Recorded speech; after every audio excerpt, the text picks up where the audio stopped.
What are you shining your light for? Where's your phone? No! You're not police!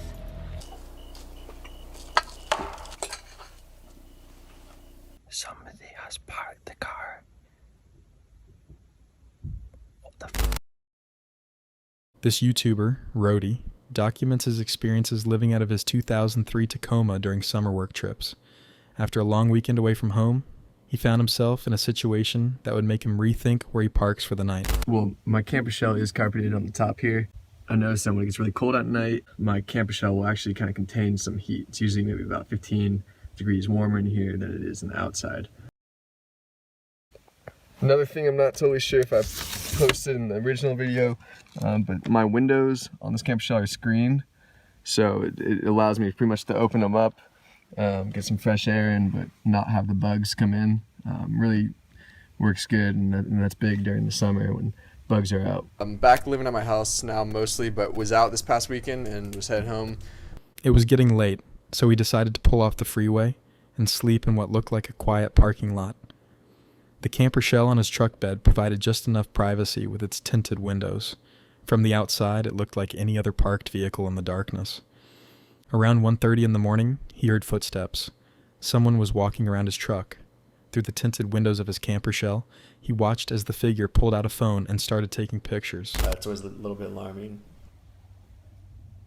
So what you'll see here in a second, he pulls out his phone and starts taking pictures. It looks like of my license plate or something like that. I'm not sure why he was doing this. So I thought maybe, I wasn't allowed to park there and he was taking pictures of my license plate, but it's kind of odd to be doing that at 1:30 in the morning. And he didn't look like a security guard or anything like that. The stranger had no idea anyone was inside.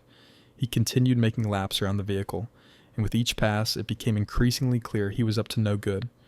Then the stranger came back around to the rear of the camper shell. A flashlight beam suddenly pierced through the darkness, scanning across the tinted windows as the figure tried to see inside. In that moment, Rody made a split-second decision. He slammed his hand against the window from the inside. The effect was immediate. The stranger clearly wasn't expecting anyone to be in there. He took off running into the darkness, disappearing between the parked cars. Rody wasn't staying there another minute. So this is a good example of why I never really like to sleep in like parking lots and stuff like that. During the summers, I live out of my truck a lot, but it's always at either work or campsite. Okay, guys, real quick, look at my door right here, and you'll notice it's a little bit cracked open.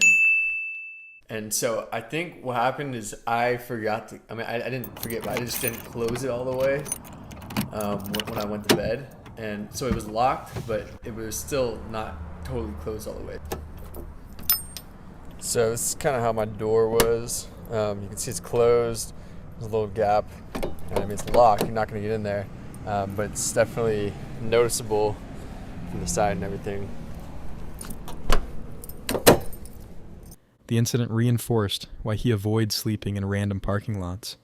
He realized his privacy curtain, which normally hangs between the cab and the camper shell, had fallen down that night. The tinted windows were the only thing between him and whoever was outside. So another really nice thing to have if you are going to do some car camping, and I've talked about this in my previous videos, is limo tinted windows on your camper shell. Not only will this not let people see into the back while you're sleeping, but it'll hide any belongings that you may have in the back. Alright, so that's about it. I just wanted to share my experience. I know some of you might think sleeping in your car or truck or whatever, car camping, might sound a little bit odd, but it's really a growing community right now. This kind of living off the grid thing, and that's not exactly what I do. I do it because I work as a guide during the summers, so that's primarily why I have this set up, but it's still really cool. I can go out and travel, and I pretty much always have somewhere to sleep.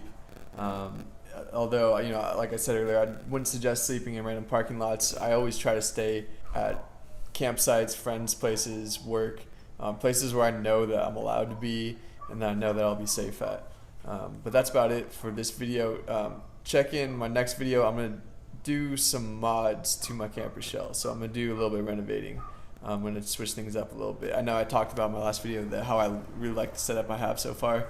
But I'm going to change it around a little bit. I think I can get it a little bit better. And somewhere out there, in parking lots across the country, that stranger might still be walking between vehicles, looking for the next parking lot camper to prey on. Philly and Keeley, two van life travelers, were exploring the ancient monasteries of Meteora, Greece, documenting their journey through one of the most stunning landscapes in Europe. I'm gonna have to walk up all them steps, but guys, I'm telling you, it's gonna be worth it. I hope so. It's really hard to get out of. It's just really hard to function or do anything or even think about doing anything because like the van is so damn cold. But things are going to change around here. We can't just keep complaining about the weather. We can't just keep complaining that it's minus 17. Slight exaggeration. And not do anything about it. So we are the masters of our own heat regulation. So we're gonna make a change. We're gonna stop complaining about the weather and we're gonna heat up our bodies, right? Okay, someone's very excited. Yay! Guys, we're gonna go for a run. Yeah, guys, I've been wanting to try and get like back into jogging for a long time, so today's the day. A short one, short one, just to get started and get my heart rate up, cardiovascular health. That's most nervous for me about climbing outdoor is leaving the van. That's how our van got broken into when we left it for climbing. Yeah. So always a bit nervous when we're leaving the van, but thankfully this one's close. Yeah. Stay safe. That rock looks very intimidating. Alright, so I've found our route of choice. It kind of goes up that crack and just ends up there at the bush. After days of hiking, climbing, and capturing breathtaking drone footage of the region's iconic rock formations, they made a decision that would turn their peaceful adventure into a night of genuine terror. The pair had been searching for a place to camp, somewhere they could finally warm up after enduring days of sub-zero temperatures. The couple settled on a spot near some hot springs, while the reviews for this particular location were mixed. It was off-season, which typically meant fewer people and less risk. They convinced themselves it would be fine. Alright guys, we've had a bit of downtime. We're about to go to sleep nice and early because I don't know if you remember, we're sunrise people now. Right? Yeah, I'm excited. If you remember, I drew a line in the sand. And you know, that line is here to stay. We'll see you in the morning. The pair settled in for the night. They were winding down, preparing to end their video for the day, when something shattered the peaceful silence. No! What are you shining your light for? Where's your phone? No! You're not police! Banging, aggressive, persistent pounding on the van's exterior. Through the windows, they could see someone, or possibly multiple people, surrounding their vehicle. The figures kept insisting they open the door, becoming more aggressive with each refusal. The couple's minds raced. What would have happened if they had been naive enough to open that door? These people clearly had a plan, and that plan involved getting inside the van while they were in it. Making a split-second decision, they jumped into the front seats and drove away from the location as quickly as possible. As they fled, they caught glimpses of figures retreating back into the bushes, disappearing into the shadows as suddenly as they had appeared. So now, we're just kind of stranded on the side of a road. To give a little context, we had been looking at park for night in this area. There's some hot springs, like we said, we wanted to come to hot springs. And we had read loads of horror stories on the park for nights. But then we knew other people who had been here, and we messaged and they were like, no, it felt totally safe. And you know, it's out of season. So we've had, where we've read park for nights before and had wonderful experiences. This was not that situation. Alright guys, we parked up significant distance away from that other park up, but what can I say? I'm really annoyed. Guys, the thing is for me, right, is the absolute audacity that they kept trying to get in the van and kept demanding that we open the van to them. And I'm like, what was their plan? Did they have a weapon? Were they trying to, like, how were they planning to steal everything while we were both here? Like, well, I think we just did the right thing. We just jumped in and drove away, so... It's just annoying because it's something that it does kind of set you back, especially us as well, because this has happened to us quite a lot and we did actually get robbed. And it's just annoying because we've always had that fear in our heads, and when something like this happens, it just brings everything right back to the surface. And then there's going to be a healing process. It's going to just take time before you feel safe in the van again, you know. But there's so many of our friends have never experienced anything, have never had attempted break-ins. I don't know what it is that we exude that this van looks very breakable, innable, but... Anyway, we're gonna probably not get much sleep, but we'll catch you guys in the morning after a night of, I don't know, contemplation. And The whole incident happened so fast, yet felt like an eternity. The couple was left shaken, questioning their safety and wondering what they exude that makes them targets for these kinds of attacks. This was supposed to be a peaceful night near hot springs after days of incredible experiences in Meteora. Instead, it became a stark reminder that danger can find you anywhere, even in the most beautiful places. Jack, a solo car camper, ventured into the Scottish Highlands on New Year's Eve, determined not to let the relentless winter weather keep him indoors. Despite hating cold and wet conditions, he decided to embrace an adventure to Castle Campbell, where he would soon have an encounter that would most likely convince him to stay indoors instead. That's Castle Campbell right there. I was very unsure on coming on this trip. Just the weather's been so bad, and you know, not so much because I don't like camping in like my car in the rain, it's more just the danger of it as well, especially where I am in this part of the world. It is dangerous to be driving up here. This is not too bad, but I did have another trip that I was maybe going to go on. Oh my god. Okay.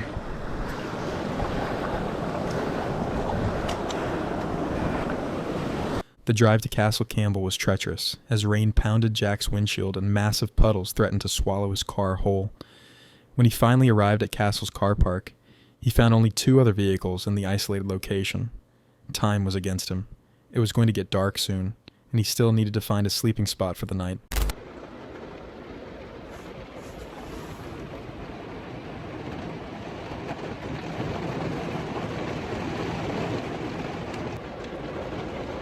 It's so heavy.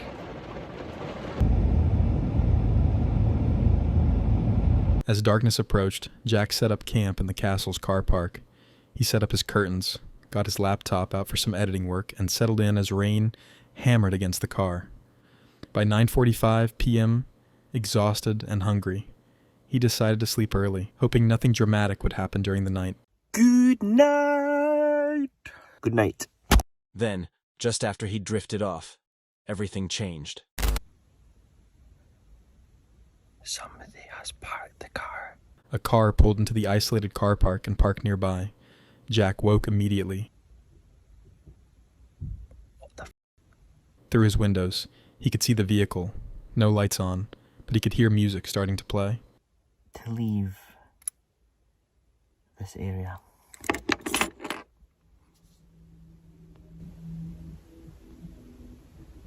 Oh, the tunes are on this. Jack's mind raced. The vehicle's occupants were most likely teenagers coming up to smoke or drink. Relatively harmless. But the situation felt wrong. Very wrong.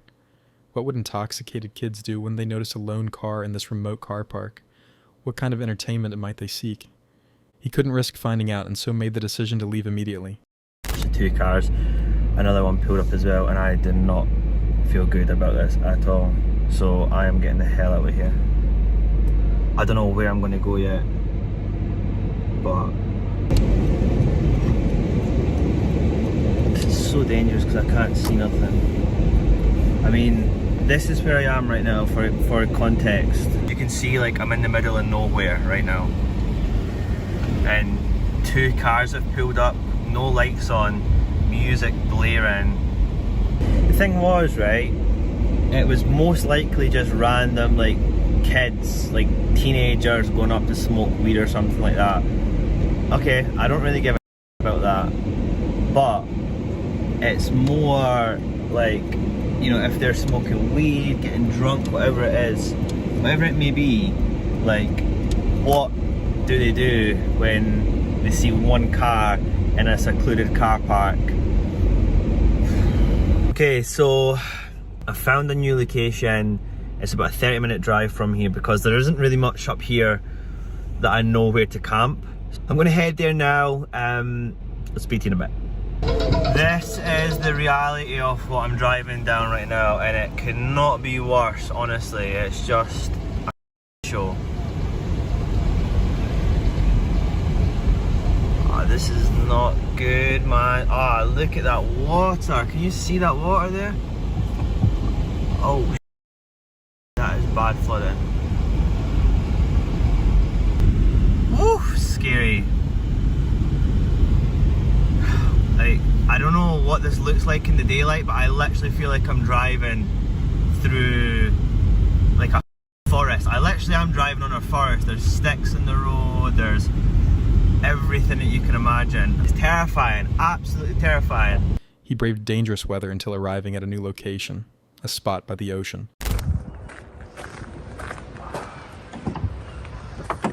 I don't know if you can see it, but this is where I stayed last night. This is the car. And actually, right over here is the ocean. So I'm hoping when the sun comes up, or the light comes up in just a bit, we can have a nice coffee over there.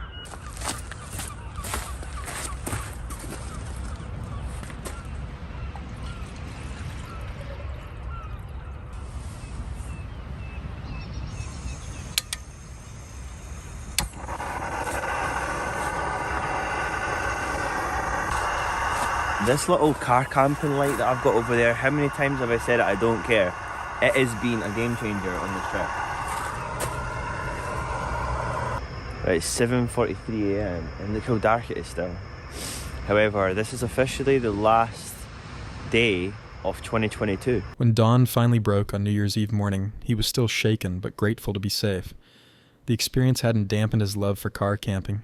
If anything, it made him more determined. Last night, some teenagers rocked up blaring music in a very, very, very secluded car park. And, you know, I was the only person in that car park. And I didn't want to give them an opportunity to provoke me, because that's unfortunately just what some teenagers like to do. And I just wanted to get out of there. I didn't feel safe, I didn't feel comfortable. That wasn't the main problem last night. The main problem was the drive out. I was driving along country roads in the pissing rain. It was dodgy, unsafe. It was just not a great experience. So anyway, you live, you learn. It's never going to put me off car camping. I still love it. If anything, I want to do it even more now just to make up for this one. But I still had an amazing trip besides last night. But it served as a brutal reminder that sometimes the biggest threats aren't the ones you can see coming. Larry runs a solo camping channel called Work Less Enjoy Life More, where he explores remote wilderness areas with his two dogs, Mason and Marty. On this particular trip, he ventured into the mountains just south of Flagstaff, Arizona, where he'd have what he calls his most disturbing van camping encounter to date. Other than that, it's going to be pretty well disconnected this weekend. And yeah, this forest, I guess, was like a burned area of the forest at one point. It looks like it must have been years ago. It looks pretty well grown back now, except for a lot of the trees are just burnt. But other than that, still just a beautiful area out here. Sun's getting ready to go down, so I say we go ahead and just get camp set up and then get our fire started here soon so we can get dinner going. After settling in a forested area, Larry got his dogs situated first. With darkness approaching quickly, Larry hurried to get his tent and gear ready. He knew from experience that setting up camp after dark in unfamiliar territory was asking for trouble. It's getting dark pretty quick. Gotta hurry up and get a fire made. The temperature here in the desert, well, this is like high desert. Temperature is gonna drop as soon as that sun goes down. And it's gonna get pretty cold tonight. I think mid 40s, I think, tonight. The burned forest stretched for miles in every direction, with very little cell phone service. Larry had only one bar, just enough to send an emergency text if needed. After setting up camp, the sun was already beginning to sink toward the horizon. As Larry ate his dinner, the temperature continued dropping. He had to switch into a sweatshirt. The fire felt good against the growing cold. Then he heard it. A sound cut through the quiet night. Not the usual crackling of the fire or settling of the forest. Something else.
Probably just a stick though. Like a branch falling out of a tree or something. Larry tried to rationalize it, but the sound had triggered something in him. There had been times before, out in the woods, when he'd heard things he couldn't explain.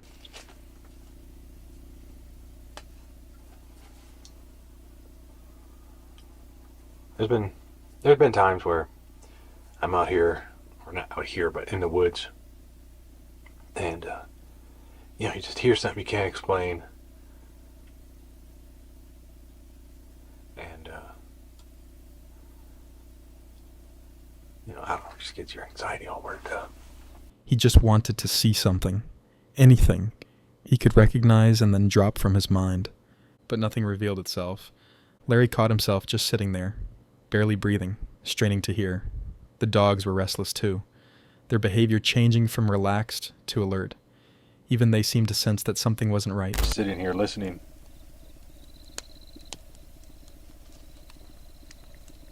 Part of me just wants it to be a cow or a coyote or something. Like, I just want to see something that I could know that it was it, just so I can just drop it. Like, I'm trying to sit up. The dogs are fighting.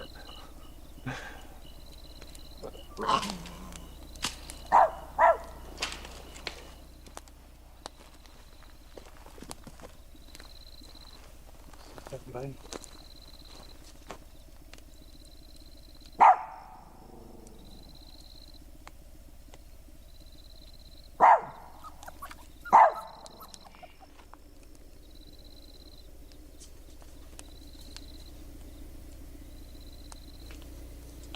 Hi.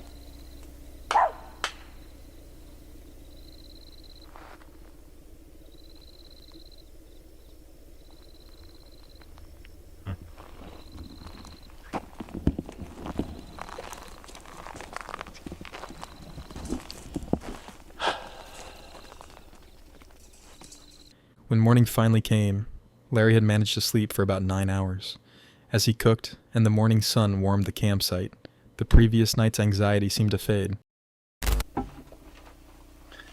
little Marty's been doing pretty good. He's now able to sleep outside of his kennel. He doesn't pee on the bed. Yeah, he's been doing really good, and he sleeps all night. In fact, I have to get him out of bed in the morning. He normally doesn't. He like hides under the blankets, doesn't want to get out. Nope, I don't want kisses. Nope, not like that. Not on the lips. Because you eat poop and stuff, dude. No, I don't want that. He's a good pup. He's been settling down a little bit, and him and Mason are doing really good together. They still get cranky sometimes, and it's just because Mason's just always been like that with other dogs. I kind of joke and say he's like the fun police. So he just kind of like, somebody's having fun around him. He doesn't like that, you know. He just wants to chill and relax. Oh, you want to look out the window? But the question remained, what had been out there in the darkness, making sounds that couldn't be explained? Some questions don't have answers. Some sounds in the wilderness are better left unidentified. And sometimes, the only thing worse than not knowing what's out there in the dark is finding out.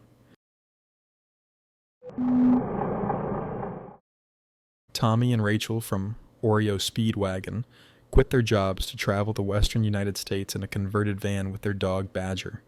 For the van life couple, what started as an unexplained screaming sound would escalate into something far more terrifying, a midnight encounter that would send them fleeing into the night.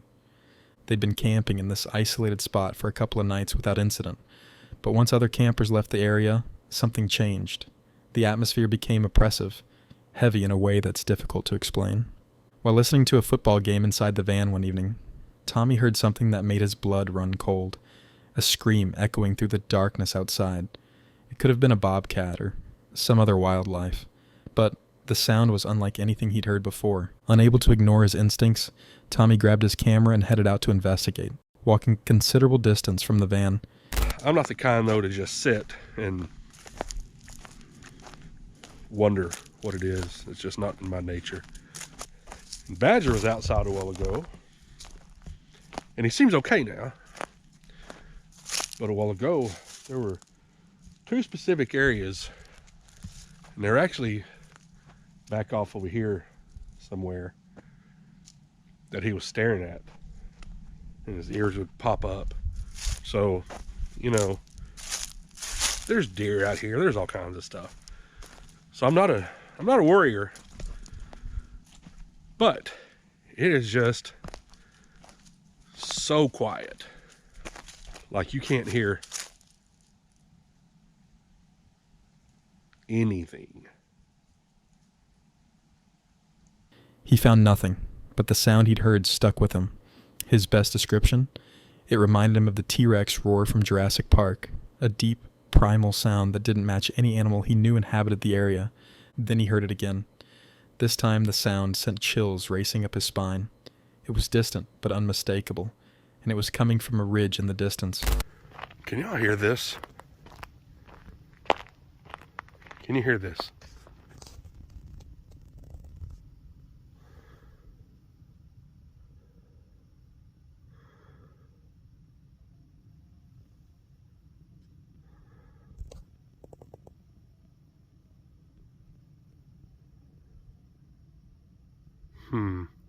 Yeah, do not know what that, I don't know what that was. So we've been sitting here for about 45 minutes, I don't know, 40 minutes. Rachel, I told her I'd been hearing something.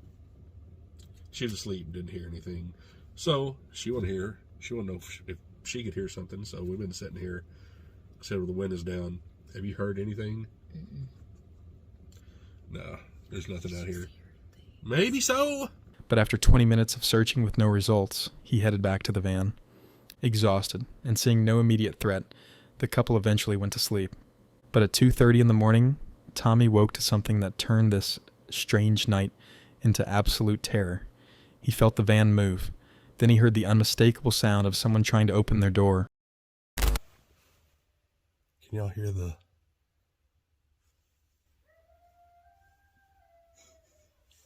Well, they are getting it, aren't they?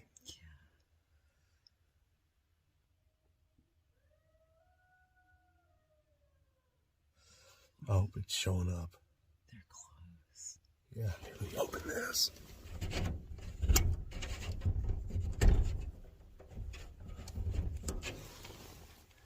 The moment he turned on the side light and started moving around, he heard footsteps, retreating, and the sound of a vehicle starting up nearby. He rushed outside and could hear tires rolling on gravel. The vehicle drove up the road, made a left turn, and stopped. He could see the taillights glowing in the darkness. The van was clearly occupied. Lawn chairs were set up outside. All the signs of an active campsite were visible. Yet someone had brazenly attempted to break in anyway. Shaking and visibly rattled, the husband made the decision immediately. They weren't staying another minute. Within moments, they packed up and fled the campsite, leaving behind whatever, or whoever, had been stalking them through the night. It's pretty late. I don't know what time it is. It's pretty late. And it feels like a different world from being in our house and having YouTube and having, TV with 10,000 channels and, fridge stocked up. And here it's like, oh, you're in nature and there are things out here. Yeah. I don't know where he went. I don't know. He done RUNNOFT. He sure did. He's really good at that.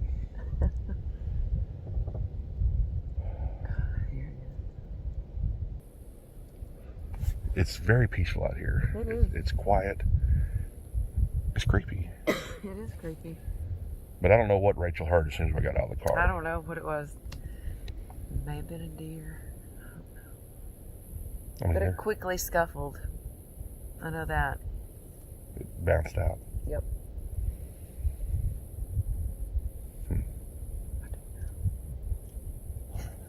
To this day, they have no explanation for the screaming sounds they heard throughout the evening. Were they made by the person who later tried to break into their van? Were they used to intimidate or isolate the couple? Or was something else entirely happening in those woods that night? What they do know is this: they were being watched, they were being hunted, and if that door hadn't been locked, the outcome could have been much, much worse.